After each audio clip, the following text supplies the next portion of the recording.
Thank you for tuning in to Gain and Glow, a feel-good lifestyle podcast with me, Vanessa. And me, Crystal. Oh, hi! Hi!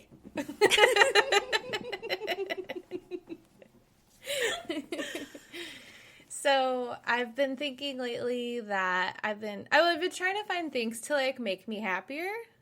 Like, have we all? Yep, and, same. And one of the things I've really been liking is listening to a Dave Ramsey personality. His name's Chris Hogan. And I love his podcast because he's always so positive. Like, he takes, like, people's personal phone calls and stuff and helps them get through situations. And even though a lot of people are going through rough situations right now, he's always just like, it's okay. Like, you're going to put a plan into action and then we're going to get things done. And he's always, like, such a cheerleader. And I love it. So today's dope quote is from him. Yay! And something he always says is, you can't be hateful if you're grateful. Love that. I love it. Which, it's so true. Like, being grateful, it's such a general thing to say, but when you really think about what he means by that, is when you're grateful for the things that you have, you're kind of reprogramming your thoughts. You're changing the conversation in your mind to be more focused on the things that you have rather than the things that you don't have. Or be more focused on the appreciative nature of life, the appreciative thoughts, rather than the negative ones or the pessimistic thoughts. And it's such a good reminder, especially now more than ever. Yes, definitely. Yeah. And it was funny because I was thinking, for this episode, it was like, all right, gratitude. What do we do for gratitude? And something I've been being more conscious of is trying to do a gratitude journal, or when I first wake up, immediately, like, I know we've talked about, like, meditating and stuff in the morning, and sometimes it doesn't happen, but even if I don't do that, just wake up and instead of being, like, thinking about everything I need to start doing, to just think of, like, one or two things that I'm grateful for. And yeah, it's really simple, like, really simple stuff. I'm like, my dog is here. He's healthy. Like, we're healthy. This is good. Like, I'm cozy right now. It's so warm. Like, I don't have to, anything. And, like, that really, like, kind of reframes your mind. It gets your day started on a good foot before you let anything else into your mind. It really does. It's like you're automatically filtering your experience that you're about to have, like any experiences ahead of you, you're automatically filtering them a little bit differently. It's just a slight move in the right direction of being like, okay, instead of focusing on the bad, I'm going to focus on the good, and we're going to start off that way. And it becomes kind of a chain reaction. Yeah, definitely. Like, in looking for a little bit more, like, information on how gratitude affects the brain, I found an article from Berkeley. They created a Greater Good magazine, and it's to turn scientific research into stories, tips, and tools for a happier life and a more compassionate society. And I was like, how amazing is that, to find an article that's from this? Like, I'm like, I love that. Like, looking for a happier life, a more compassionate society. Yes, please. Yep. Check. There's my Christmas list. Yeah, right? And so it was so great that, like, I already thought of Chris Hogan and his quote because I hear it every time, and it just makes me so happy. And then I found this article written by, a subset of Berkeley to, like, try and create, like, more happiness. And so they had done a research study with 300 college students that were seeking mental health support because they were feeling really low. And at the end of the day, like, they had these three groups write letters of gratitude, and So they did 3 groups. So the first group was instructed to write a letter of gratitude to another person each week for the 3 weeks. And then the second group was asked to write about their deepest thoughts and feelings and negative experiences. And the third group didn't do any writing. And at the end of the study, like, meanwhile, they all had counselors through this experiment. And so they found that compared with the participants who wrote about negative experiences or only received counseling, those who wrote gratitude letters reported significantly better mental health for 4 to 12 weeks after they did their writing exercise. So there was like long-term mental health benefits to just writing every day something that they were grateful for. And I like the idea of writing a letter to somebody else about gratitude because it kind of turns your mind into a little bit of a different perspective too. Like, what would I tell my friend that I'm grateful for? Instead of thinking, oh, I don't know what to think of for myself right now in this moment. It becomes a little like spirally in your head. Yeah. And so I love that. I love that, like, I feel like so many of us are having mental health challenges right now, and the small act of writing some, like, just expressing gratitude can make you feel better for a few months afterwards. So I know that, like, that's something that I've been trying to put a lot of energy into too. Like, it's kind of weird walking around in the neighborhood and everyone's wearing masks, and so you kind of don't have that, like, friendly neighbor vibe. You're kind of like, oh, I'm crossing the street away from you. So I've been waving at neighbors and stuff when I go on my walks, and that's made me feel better. It's made me feel a little bit like, yeah, I'm not being so harshly avoiding you or not making eye contact or whatever, because we're all walking around in hoodies and stuff. It's cold up here. So all you have is this little tiny eye view, and I'm like, my eyes are all smile. Like, when I smile, they're just squinting. So I'm like, people don't know if I'm smiling. I'm just, my eyes just look like I'm staring at them intensely or something. So a wave has worked pretty well. Also, like, I've been trying to, like, I do, like, a couple things. Like, we walk our dog in, like, the same path every day, so I've picked up, like, some trash around the park and, like, thrown it away. And, like, that kind of just makes me feel like I'm giving back a little bit to the community. It's like, I don't feel like I have a lot of control over things right now. And so small stuff like that. And then someone set up a small little food pantry bookshelf in our neighborhood, and it's always been full. Like, every time I go by, it's full. And I just thought about, like, how great is that? That's something that you're not really interacting with people, but you can give back to the community in such a small way. And apparently the whole neighborhood is doing it. And so It's just like, oh, that totally radiates into, like, happiness. And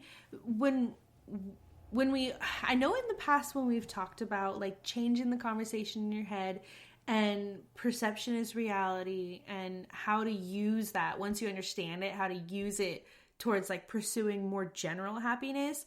It's such a blanket statement. It's hard to know exactly where to put that energy.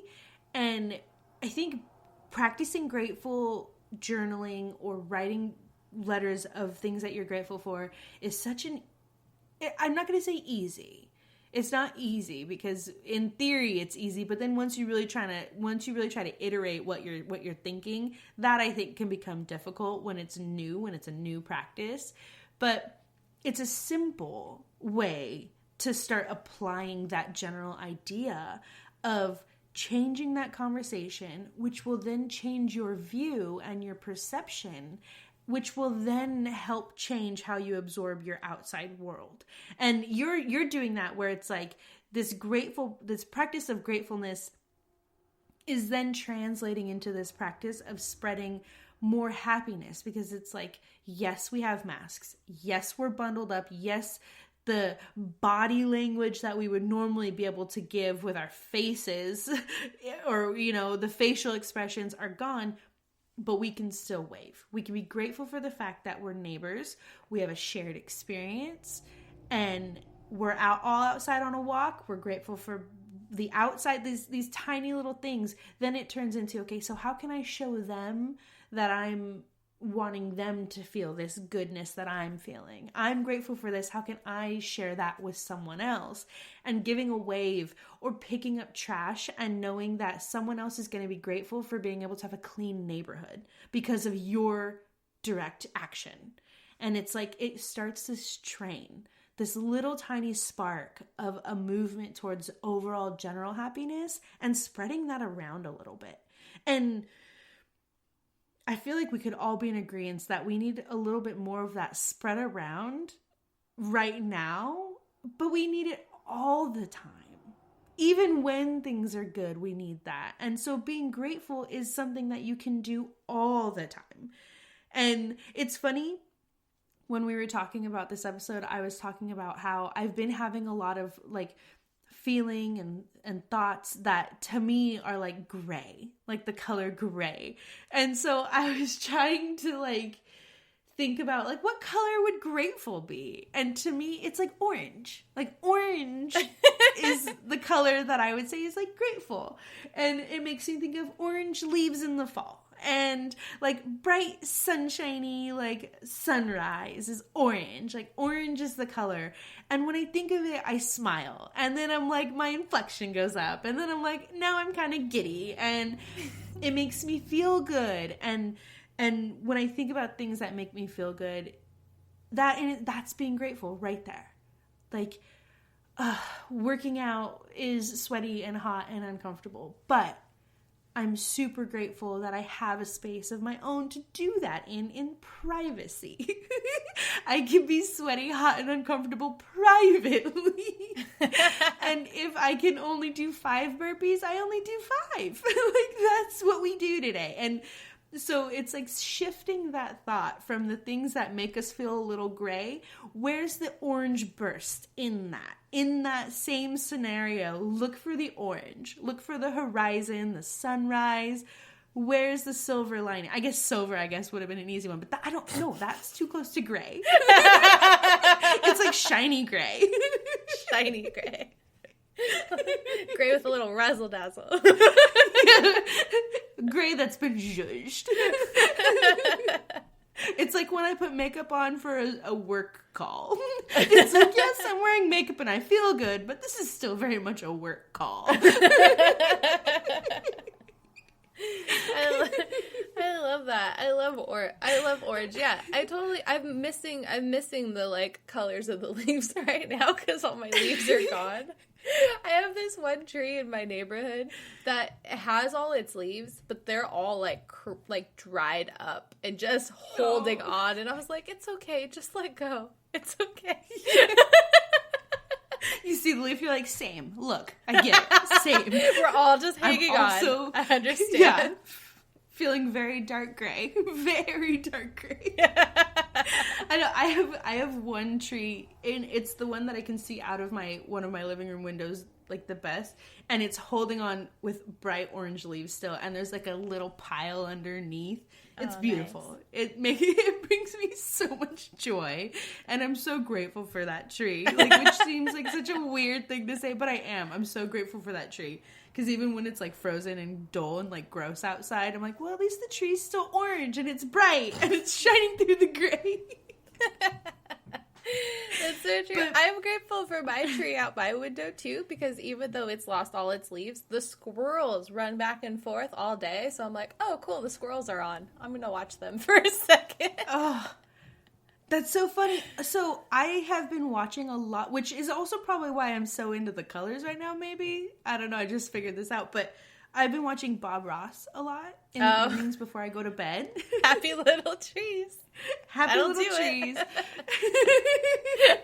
And he actually, so I don't know.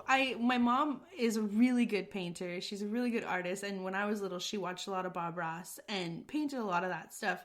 And so I don't know a lot about him, but I'm very familiar with the program. And I love to paint. It's so fun. I love it. And watching him makes me want to paint so much more, but I do not have the same tools, so cannot. But I'm pretty sure all you need is a 2-inch brush. Some titanium white. He does. Yep, some titanium white, thallium blue, and a 2-inch brush. But also, can we just take a quick second to acknowledge how awesome his, like, little palette thing, or big glass palette thing is? It looks like the window of a front door. Yeah, it's like a big piece of plexiglass, I think. And he always has little critters on him, too, which makes me so happy. Because he cares for animals. That's what made me think about it, is you're talking about the squirrels, and he was just showing on the one that I watched last night, he was just showing up how he has this, he had this squirrel, he called it his pocket squirrel. Like a pocket square. And it's because it would sleep in his pocket. And he was like, I have this, and I love the way he speaks. He speaks a lot like my grandpa spoke. Like, he says things where I'm like, that's how my grandpa said that. But he said this old tattered robe, and he would put the squirrel in the robe pocket, and the squirrel would sleep in there all the time. And then even when he took a shower, he would just hang the robe up in the bathroom, so the squirrel was still in there, like his little pocket squirrel. Aww. And I was like, oh my gosh, it's just so adorable. And to have it already on such a pleasant, calming, wonderful show is like, oh, of course there's gonna be baby animals. These are the things I need more of. I need more baby animals, more pocket squirrels, more happy trees. Well, more like guys smiling with cool, like, calming voices, just painting landscapes. Yes. I'm like, I've just binged them on Netflix. Like, Yep. And in the evenings is when I have the most anxiety. That's when my anxiety seems to peak. And I think it's because it's the end of the day. Yeah. And my mind is now toggling between the, okay, you're done for the day, go to sleep, or what else can we realistically fit in to reach our maximum level of stress? Because that's what we're supposed to do, right? Yeah, you've never finished anything. Like, you're like, there's always something to do. There's always something to think about. It's like, no. Yep. Happy trees, pocket squirrels. And that's when I watch Bob Ross. So I can go to sleep to that. But anywho, we digress on baby animals. Squirrels, come on, they're adorable. Don't let them, they will bite you, though. Wild squirrels will bite you. I saw a video the other day. A girl thought it was cute, and she went to go pet one, and I was like, no. And sure enough, it bit her in the hand, and it didn't let go, but she ripped her hand away, so it, like, yeah, it bit her. It bit her good. So, they're cute, but don't touch them. Don't touch squirrels. Yeah.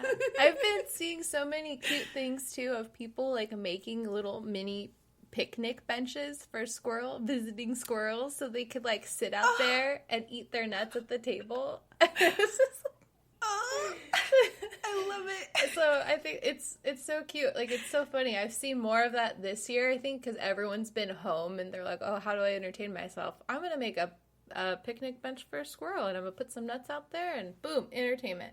And you know what's funny? And I don't mean to be this person, but I'm rounding it back. We're circling back. That in itself is like a tiny little practice of gratitude, where it's like, yeah, we're on lockdown, but that also means we now have the opportunity to see these things happening out of our own windows. Like, yeah. I know more about the inner workings of my neighborhood and my house, like the functions of my home and how I want my home to run.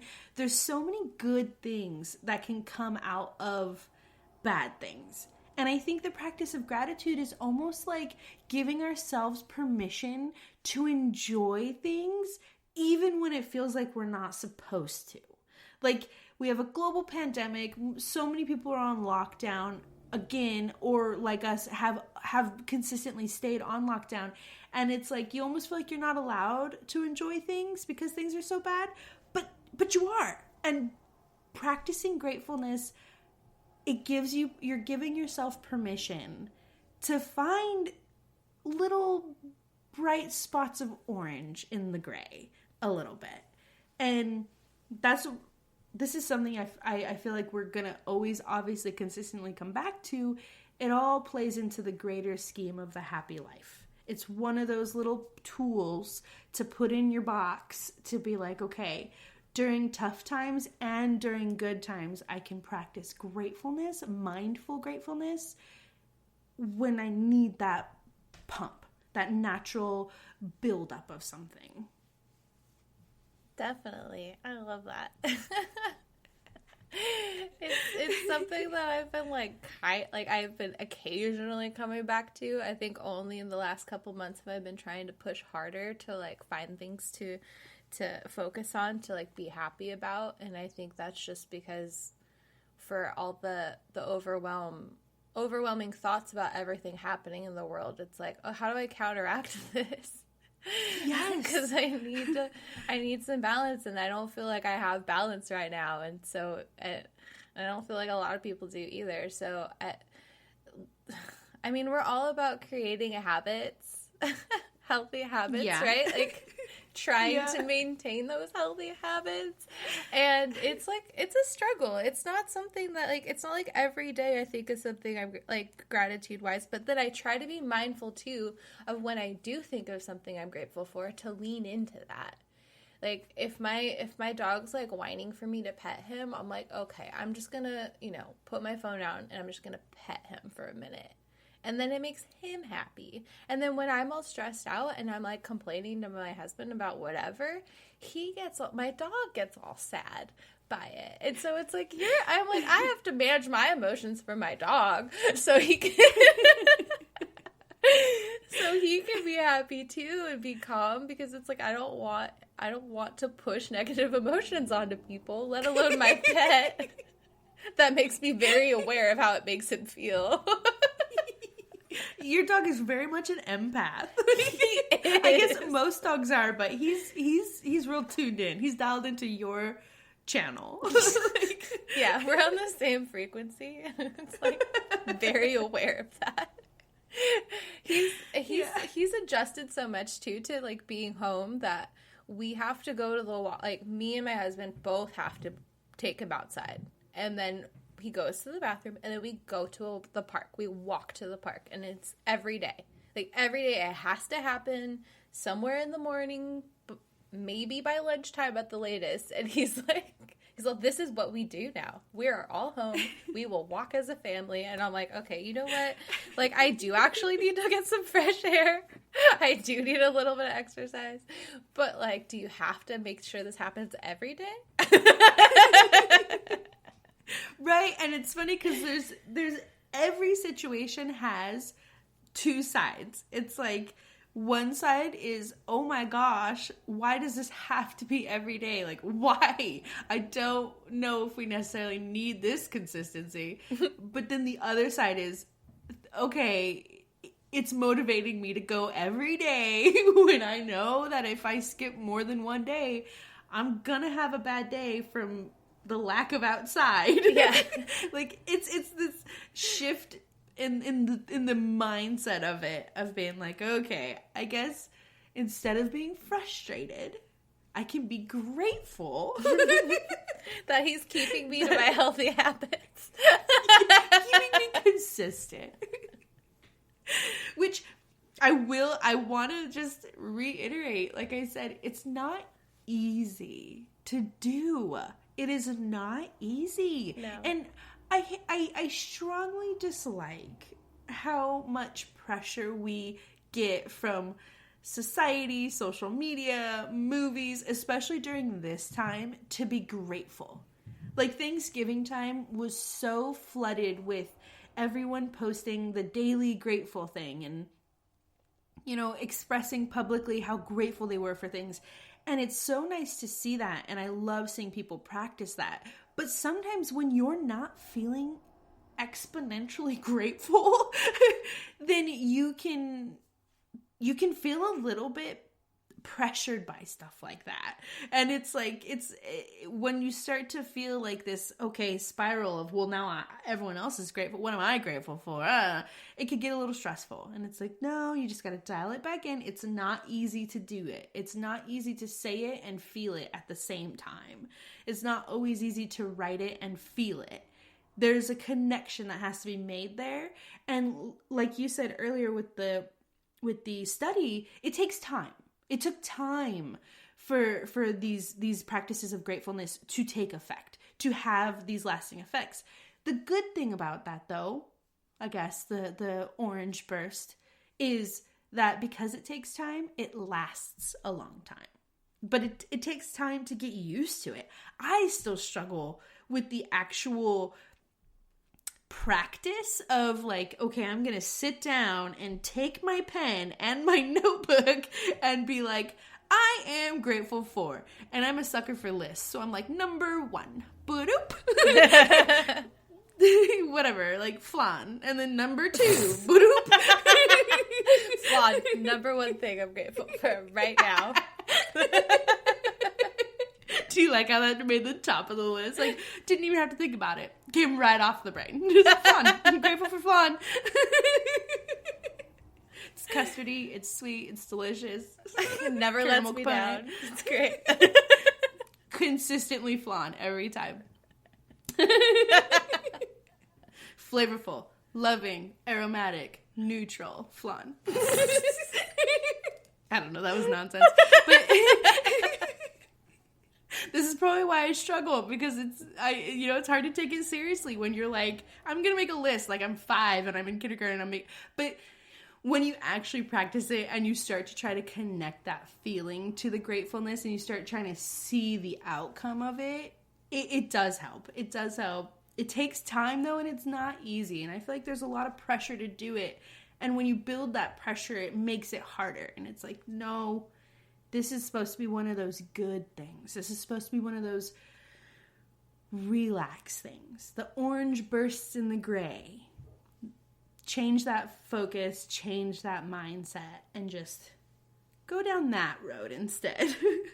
Yeah, definitely. It is totally like a mind shift change. There is all this like internal pressure that we create whenever we try to do something new, or like we try to be positive when we're not feeling positive. It's you feel like you're fighting what's happening, and it's like, no, you're just kind of redirecting your thoughts to other thoughts that you have. Like these are things that are also true, and we need to bring attention to those, and kind of choosing that over and over and over again is what's going to help replace the little negative thoughts that pop into your head first thing in the morning. It's been hard to like wake up with the sun being down and then go to work in my home office and it's cold, and like, I mean, it takes time to warm up. Like, it's like there's a whole thing, right? And then so I wake up and I'm like, oh, I have to, and it's like, no. Think of one thing you're grateful for. Go wash your face. Don't give this energy into anything. Just do your thing that you need to do for yourself right now, and then start your day. Like, and then you kind of have lost all that negative chatter that's surrounding the things that you are that you haven't even done yet, but you're being negative about. And that has been a huge thing for me, is literally to either think of something to be grateful for, or literally just get up and go wash my face immediately. Yep.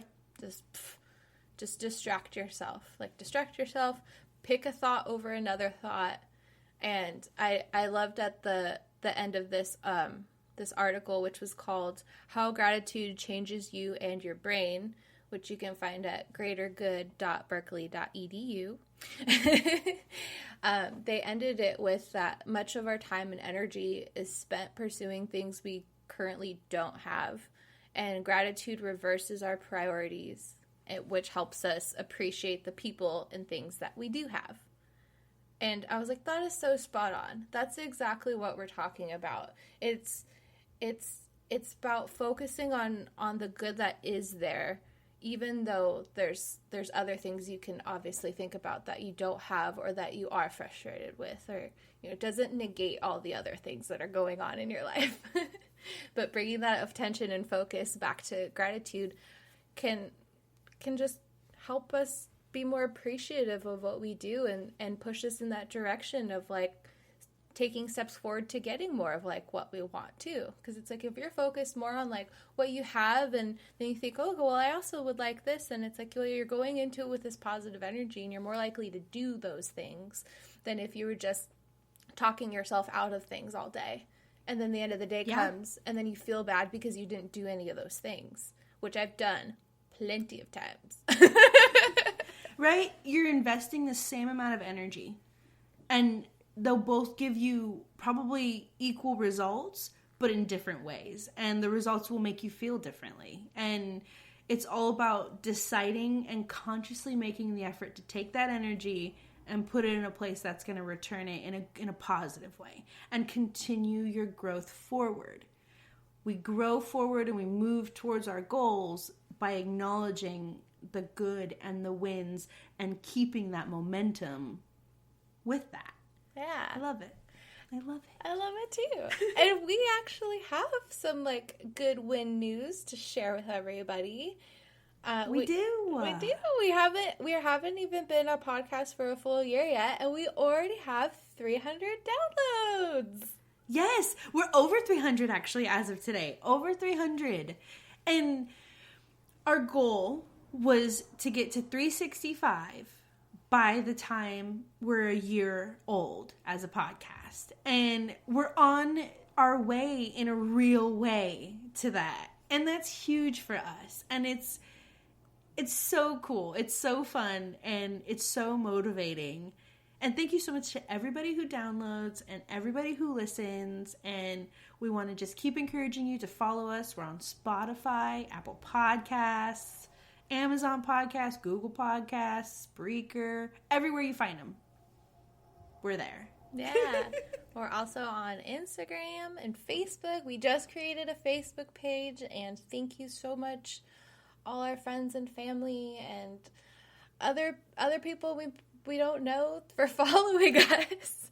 Yes. It's so amazing. We just did that in the last week or two, and we already have 100 followers, which is just so incredible. Me and Vanessa are putting ourselves out there and hoping that we can, make you feel like you're hanging out with us and find some inspiration to build healthy habits and just